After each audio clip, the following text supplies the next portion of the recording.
Oke, udah lama tidak membuat video kacamata Patra. Maaf, saya naik ya, Bi. Iya. Supaya menopang. Kalau biasanya interview artis, musisi, kali ini interviewnya artis tapi ustadz. Ya, Abi Maki. Assalamualaikum, Bi. Waalaikumsalam warahmatullahi Abi masih ada wabarakatuh. acara di TV nggak, Bi, selain di radio? Masih ada. Masih Iya, ada ya? iya. Oh, betul, ustadz Alhamdulillah. / artis. Saya tuh penasaran, Bi. Iya. Kalau ustadz ya, Mhm. di KTP-nya pekerjaannya ustadz juga, Bi? Kalau di situnya paling di swasta. Karena Oh, yang swasta. namanya ustadz ini dakwah itu bukan pekerjaan tapi kewajiban. Hmm. Iya, jadi jangan mengira kalau yang namanya dakwah itu merupakan satu pekerjaan. Jadi Dan saya juga dakwah bisa jadi ustadz dong. Oh, bisa jadi. Oh. Hanya harus dengan pastinya syarat-syarat diantaranya apa yang disampaikannya itu harus sesuai dengan apa yang ada dalam Al-Quran dan Sunnah. Dan itu ketika kita menyampaikan satu ayat saja, itu harus. Jadi yang namanya dakwah itu bukan milik ustadz, tapi milik semuanya. Milik semuanya yang bisa berdakwah, dakwah saja. Dakwah gitu ya. Jadi ustadz iya. itu bukan kata ustadz itu kata sifat sebenarnya. Sebetulnya kalau Mendakwah. dibilangnya itu ustadz itu panggilan kepada orang, panggilan hormat kepada orang, guru gitu ya. Oh, Nah, oke, tapi oke. dalam bahasanya bukan bahasa Indonesia. Kalau Indonesianya Pak Guru gitu ya. Oke. Kalau bahasa kitanya lagi disebutnya Pak Kiai kayak gitu. Abi sendiri waktu Iya. nyelesain sekolah agamanya di Mekah Saya ya? di Mekah di Universitas Ummul Qura. Iya. Waduh, oke, valid berarti ya. Alhamdulillah. Valid ya. Doanya, Kita ngomongin doanya. agama valid ya. Di Mekah tahun berapa, Bi? Saya pokoknya 10 tahun di sana. Dari 96 sampai 2005 akhir sampai 2006 kira-kira. Iya. Oke. Jadi Iya. Abi Maki ini sering diundang favoritnya ibu-ibu. Saya juga nggak tahu. Jadi selain Mama Dede katanya Abi Maki. Kenapa? Karena kalau udah ngomongin soal rumah tangga, Iya. Abi ini objektif katanya.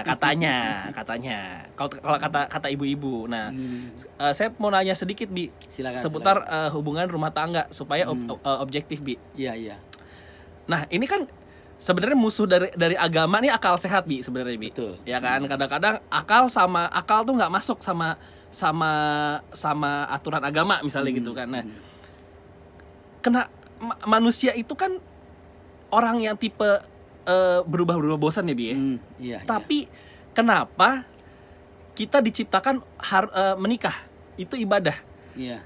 Kan kalau memang kita dikasih sifat bosan, manusia itu ditakdirkan harusnya menjadi makhluk yang Tidak pernah bosan Tidak- gitu. Jadi iya nggak? pegang satu aja gitu. iya, maksudnya harusnya kan manusia tidak usah menikah kalau memang nggak mau bosan, nggak gitu ya, Bi? Gimana sih, Bi? Iya.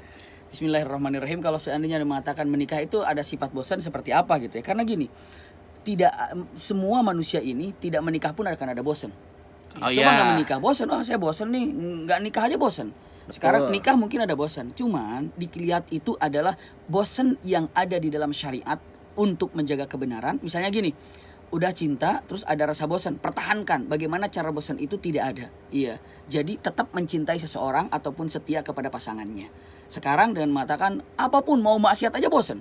Mau karena dalam Oh iya. karena Maksiat maksiat aja bosan, Iya, aja iya. bosan Iya, gitu. iya, Jadi benar. sekarang tinggal dicek aja. Mau misalnya bosan ini sesuai dengan syariat, apa bosan ini tidak sesuai dengan syariat. Karena pada dasarnya gini ya. Kita dapat kerjaan capek, nggak dapat kerjaan juga capek. Oh iya, Iya, tidur sama. aja capek kan? Tidurnya capek. Tidur aja nggak dapat kerjaan capek. Nah sekarang ini tidur capek sama dapat kerjaan capek, kira-kira manfaat mana? Oke. Seperti itu. Itu dari segi bosan nih, Bi ya. Betul, Tapi mungkin di pertemanan saya banyak orang yang tidak terlalu religius, Bi. Iya. Jadi kan kalau orang kan kenapa sih lu nikah? Kalau yang agama mungkin pertanyaannya ibadah gitu. Betul. Tapi kalau di pertemanan saya, Bi, jawabannya pasti standar kayak antara orang tua ceweknya udah minta atau gue nggak tahu lagi pacaran mau ngapain lagi, ya udah nikah gitu. Jadi nikah itu karena masalah waktu, bukan Iya. masalah niat. Nah, kalau dari agama, Bi, Iya. kenapa sih kita harus nikah, Bi? Selain ini, kalau yang saya sering dengar kan Betul. ibadah dan menghindari fitnah itu ya. Iya betul. Nah, bisa jadi. Ada yang lain nggak, Bi? Kenapa Banyak sih? sebetulnya. Banyak kalau dikatakan ada yang lain ada. Adam diciptakan di sorga. Ya. Adam pertama diciptakan di sorga. Kita langsung aja bawa ke atasnya. Adam diciptakan di sorga. Setelah Adam di sorga, saya tanya kira-kira di sorga ada kekurangan nggak? Nggak ada dong. Apa yang dipinta di sorga dikasih, ya kan? Iya. Tapi Adam merasa kesepian dan Adam tidak sempurna nikmatnya di sorga. Maka Allah ciptakan Hawa. sorga aja begitu indah tanpa Hawa hampa. Oh, masuk akal, masuk akal, masuk ciptakanlah akal. gitu, ciptakanlah Hawa untuk apa? Melengkapi daripada keindahan sorga, apalagi dunia.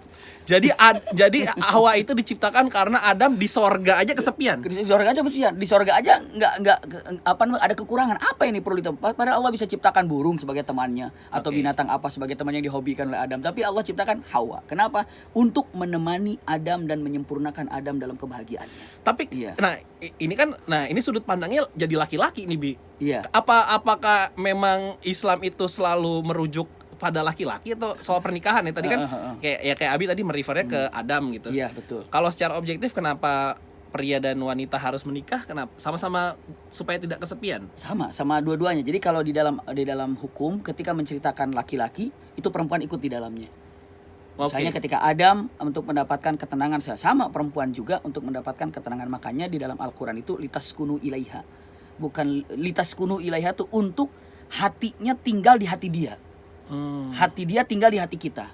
Hati perempuan tinggal di hati laki-laki. Hati laki-laki tinggal di hati perempuan. Jadi rumah hati kita ini adalah di istri. Oke. Iya, seperti itu. Nah, yang keliru itu adalah satu rumah tapi tidak satu hati. Ini maaf kalau pakai akal sehat lagi, Bi. Betul. Oke, kalau masalahnya cuman kebosanan, ya pacaran aja ganti-ganti setiap tahun gitu. Itu juga nggak akan bosen gitu. Nggak akan kesepian gitu. Betul, kalau seperti itu silahkan, tapi sampai kapan? Apa kamu sampai 80 tahun juga nggak tahu, 40 tahun juga nggak tahu. Nah, setelah kita wafat nanti, terus siapa yang akan melanjutkan doa kita? Kita kan Oke. gini, tujuan kita kan mau ke surga. Ya. Iya. Usia kita nggak tahu sampai kapan. Ya. Tongkat estafet perjuangan kita ini harus teruskan. Siapa yang terus meneruskannya? Anak kita. Siapapun yang Oke. bisa mendoakan kita. Makanya kalau ingin melihat acara atau masalah nikah, kalau dicek kenapa Islam menikah, itu ribuan jawaban. Oke, Iya, selain ribuan kesepian, jawaban. menghindari fitnah. Iya. Apalagi Namanya tadi? tongkat estafet perjuangan Perjuangan. kita setelah kita wafat, makanya paling resah Nabi kalau tidak punya keturunan. Kenapa? Siapa yang akan melanjutkan dakwahnya? Minimal siapa yang akan melanjutkan doanya untuk sampai ke surga. Ada Oke. tongkat estafet itu kan. Ini misalnya kita nih wafat, belum sampai ke surga karena amalan kita kurang, dilanjutkan sama anak kita. Oke. Nanti saya dilanjutkan sama cucu kita. Makanya salah satu dari pemenikah untuk memperbanyak keturunan.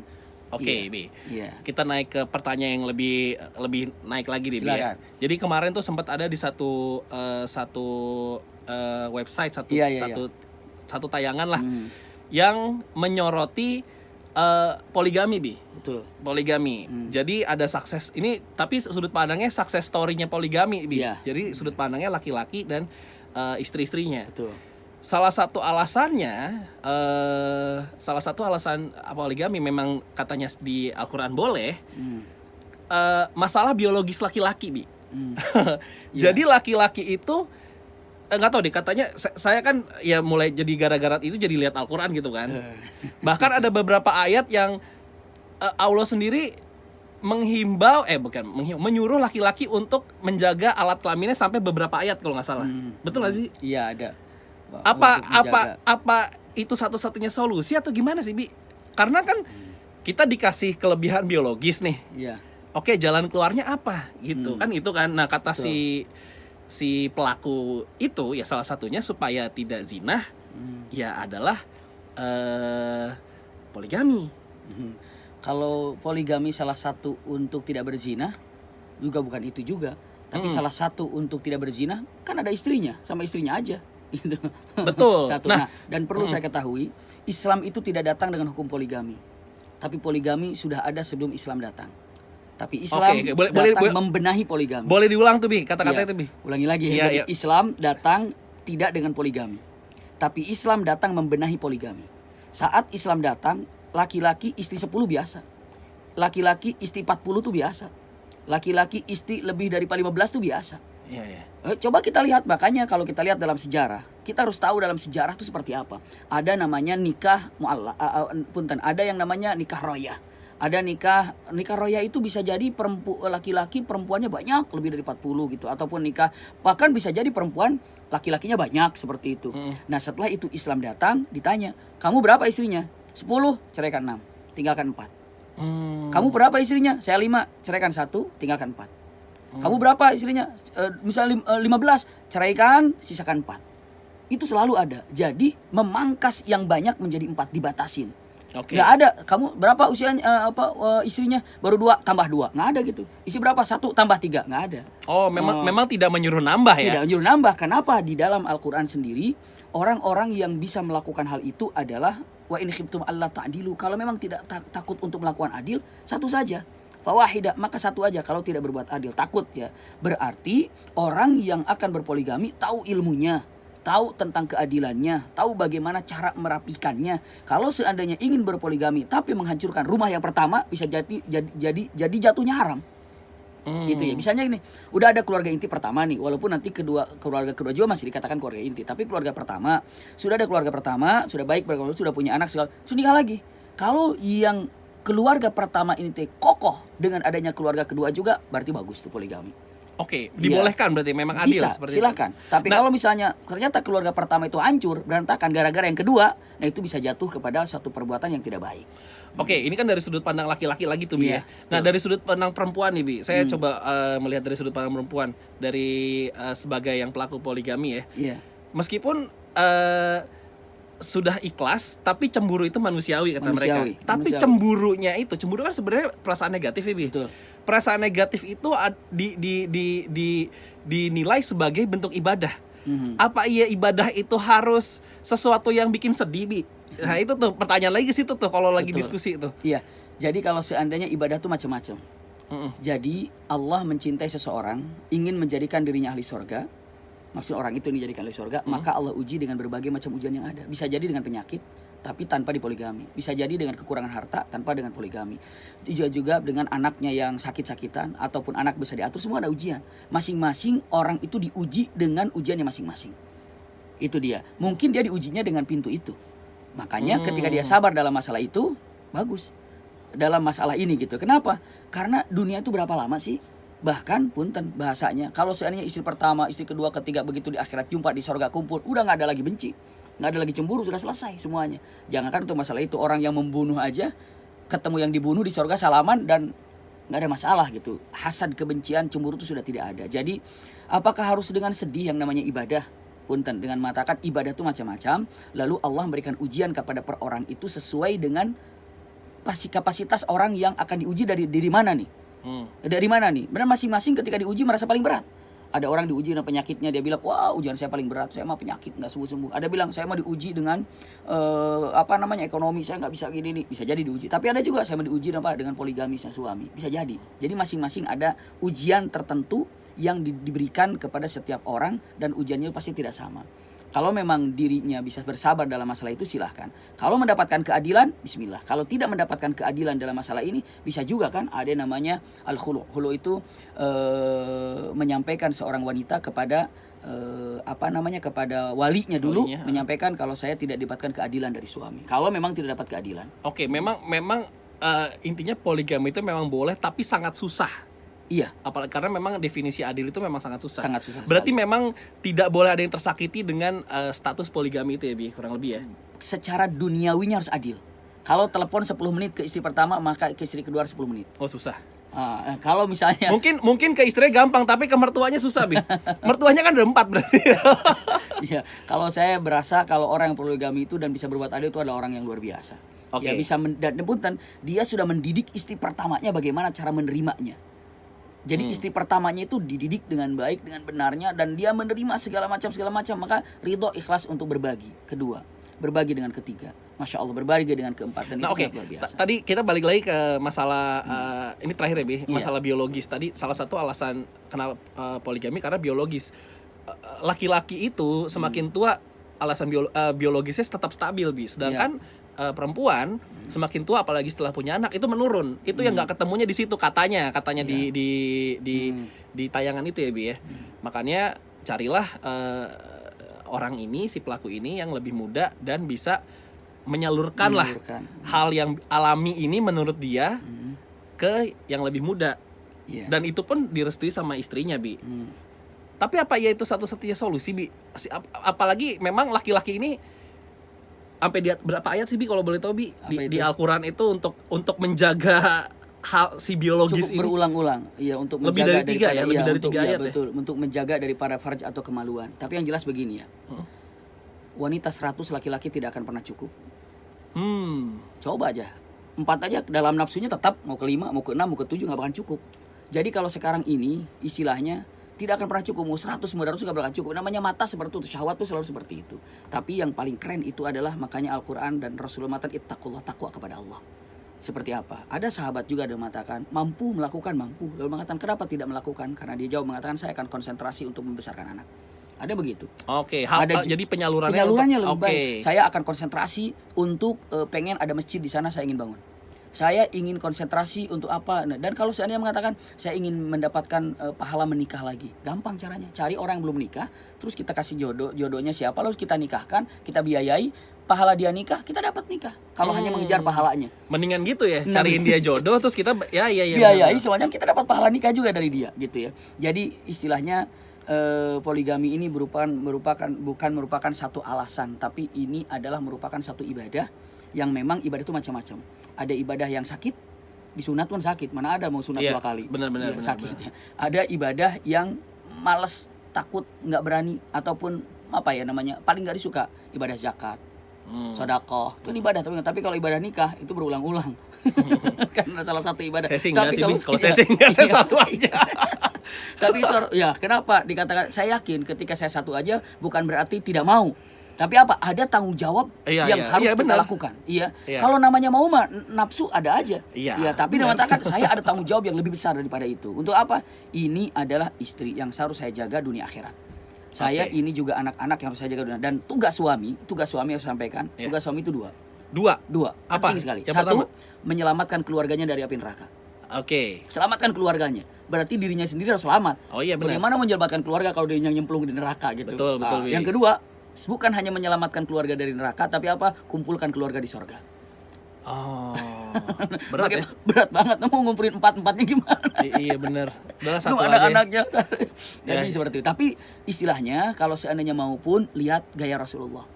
Siapa yang kalau misalnya terpaksa untuk harus poligami segala, cari yang memang dia itu orang yang perlu bimbingan, dia punya anak dan siapa yang akan membesarkannya anak dia segala macam itu diambil. Kenapa harus dinikahin? Kan bisa ya, di itu kan tadi. Kalau seandainya mau demikian cari yang seperti itu. Tapi kalau misalnya saya nggak perlu menikah dengan dia misalnya, atau kita atau siapa saja nggak perlu nikah dengan dia, tapi apa? Saya akan nikahkan dia dengan orang lain yang saya pilih. Anak-anaknya kita besarkan. Wah itu juga pahalanya luar biasa. Iya. Itu sama menafkahi anak yatim berarti. Betul. Ya. Tapi kalau sudah dinikahkan dengan laki-laki lain kan sudah tidak anak yatim lagi. Oke, semoga cukup jelas ya jawaban soal poligami. Jadi jangan pernah jangan pernah memakai alasan biologis. Karena itu cuma mengikuti nafsu ya berarti aja, ya. Betul. Karena berlaku adil itu susah. Dan ingat, kalau kamu punya 2 istri berarti punya 4 mertua. Kalau kamu punya 4 mertua berarti punya 4 istri berarti punya 8 mertua. Akan lebih pusing ya. Oke, terakhir Bi, tips untuk semua orang tuh semoga rumah tangganya sakinah mawadah warahmah. Iya. Oke, kan mungkin secara garis besarnya menikahlah mengikuti ajaran agama. Iya betul. Nah, turunannya itu seperti apa, Bi? Caranya untuk menjadi keluarga sakinah, tentram, damai itu cukup banyak, tapi sampaikan 2. Pertama adalah cinta dan kasih sayang. Itu harus ada. Ya. Cinta kasih sayang itu tumbuh ketika melihat kelebihan. Biasanya kelebihan pasangan hidup akan nampak sebelum menikah. Kelebihannya nampak, maka akan nampak pasangan hidup kita, calon kalau dibilang itu paling sempurna. Ya karena ada istilahnya orang yang kita pacarin itu bukan orang yang kita kawinin. Beda pas sudah setelah menikah itu bukan kelebihan yang kelihatan, malah kekurangan. Iya benar. Nah, 1, tumbuhkan rasa cinta ketika melihat kelebihan. Tapi saat melihat kekurangan setelah menikah, ini Al-Quran mengatakan fa in karihtumuhunna fa asa an takrahu syai'an wa yaj'alallahu fi khairin katsiran. Artinya apa? Jika Anda melihat sesuatu kekurangan dari pasangan hidup Anda, yakinkan kalau itu adalah kelebihan buat Anda yang akan didapatkan kebaikan yang berlipat ganda. Cuma kita tidak tahu. Jadi dengan mengatakan kata-katanya, aduh istri saya ternyata begini ya, Allah seakan-akan mengatakan ini kekurangan istrimu, dan kekurangan istrimu itu adalah tangga menuju sorga buatmu. Sabar cara menyelesaikannya. Istri pun demikian, aduh kok suami saya begini ya. Al-Quran sudah mengatakan jika Anda wahai wanita melihat kekurangan dari suamimu, perhatikan kekurangan suamimu itu sebenarnya adalah tangga menuju sorga buat kamu. Seperti itu. Apapun, cukup banyak kisah untuk masalah ini. Tapi yang jelas dengan mengatakan kekurangan ini adalah satu kelebihan didapatkan. Terus nih yang ketiga nih, tambah lagi. Ketika melihat kekurangan, jangan sekali-kali menyampaikan kekurangan suami atau istri pasangan hidup walaupun untuk candaan.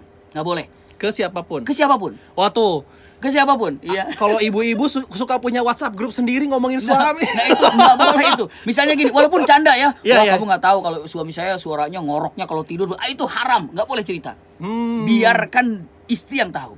Istri pun, suami pun nggak boleh cerita tentang istrinya bagaimana, nggak tahu. Biarkan pasangan kita ini nampak sempurna di depan orang lain. Misalnya nih, Iya. ketika ada tamu mengatakan, oh itu istrimu ya bang ya, iya. Waduh istrinya masya Allah anggun sekali, cantik sekali, kayaknya aduh luar biasa. Katakan alhamdulillah. Walaupun tidak mungkin apa yang dikatakan tidak begitu banget gitu ya. Iya, iya, Alhamdulillah itu yang paling bagus. Jangan sampai dibuka. Wah kamu nggak tahu istri saya kalau di rumah kayak alarm, tahu alarm? Soal begini, jangan. Oh ya. Atau jangan dibuka aibnya begitu.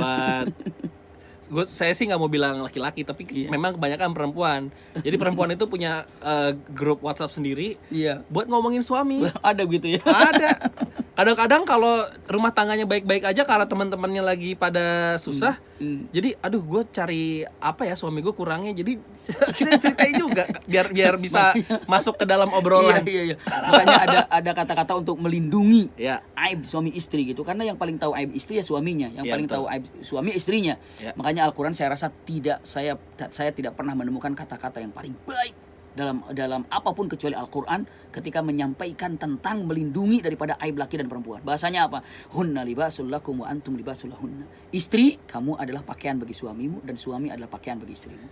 Pakaian itu menutupi aib, menutupi kekurangan. Itu adalah konsep kesuksesan dalam rumah tangga. Kalau sudah mulai buka aib suami, bagaimana jadinya? Haram, makanya tidak boleh menceritakan aib suami. Dan begitu aib pun istri, sebaliknya ya. Pun sebaliknya, walaupun hanya untuk candaan, nggak boleh. Wah, saya make aib istri saya buat materi stand up, nggak boleh nih. Ya udah deh. Kalau gitu, terima kasih ya Ustaz Iya, Oimaki. sama-sama. Assalamualaikum, semoga bermanfaat buat penonton Kacamata Amin. Patra. Dadah. Amin.